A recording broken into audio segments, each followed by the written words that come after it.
Hello guys! January 25 nung araw na yan, nagplano kami ng mga kapatid ko na pupunta kami sa Mount Calogo. Napanood ko nga sa ibang vlog na maganda raw doon kaya pinuntahan namin. In fairness, totoo naman pala talaga siya. 5:30 na nga nang pumunta kami sa sakayan ng jeep papuntang Mount Calogo. Pag pala sasakay kayo dito sa Baguio, kailangan yung pumili. Nagtataka nga ako nung una kung anong pinipilahan ng mga tao rito. Onak na wat-wat, jeepney pala Sa hinaba-haba ba naman ng pila dito? Halos gabi na nga nang makarating kami dito. Less than 30 minutes nga bago kami makarating dito. At pagkatapos ay naglakad naman kami ng mga less than 20 minutes, paakyat sa bundok. Medyo naligaw nga kami dito, kaya nagtanong yung isang kasama namin kung saan papunta doon. Kung may sasakyan nga kayong papunta doon, mas konti yung lalakarin nyo. Sa amin kasi wala kaya no choice, maglalakad tayo. Dito nga kami pumasok sa gate na to, at naglakad ulit ng konti. Mga 5 minutes siguro yun. Depende na kasi yun kung gaano tayo maglakad. So ayun na nga, pagkaraan ng ilang minutong paglalakad, nakarating na kami dito. Napaupo na nga lang ako dyan dahil sa pagod.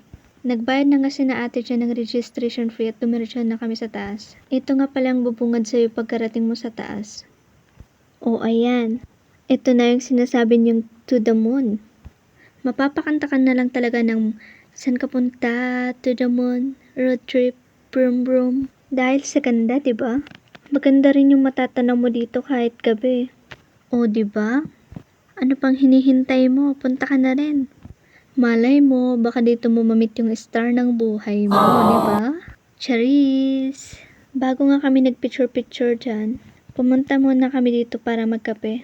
Umorder nga sina atin ng hot chocolate at pancake para sa merienda namin. Konting pasilip lang dito sa cafe nila. Maganda, 'di ba?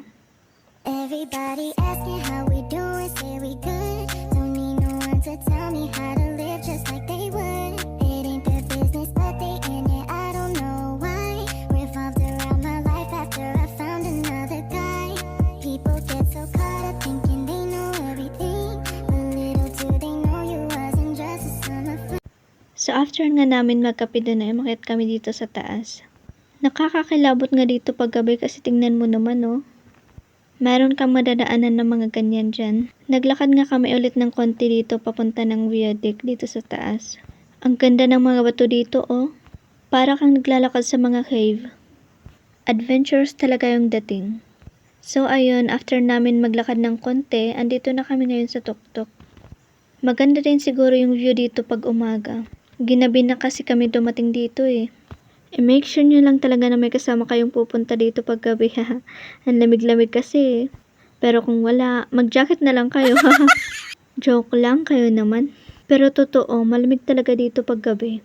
O kahit siguro umaga, no? So ayun, kung may moon, dapat meron ding star, di ba?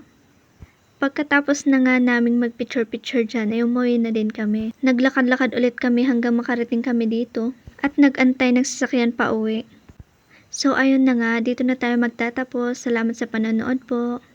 Ingat po tayo palagi. Bye-bye!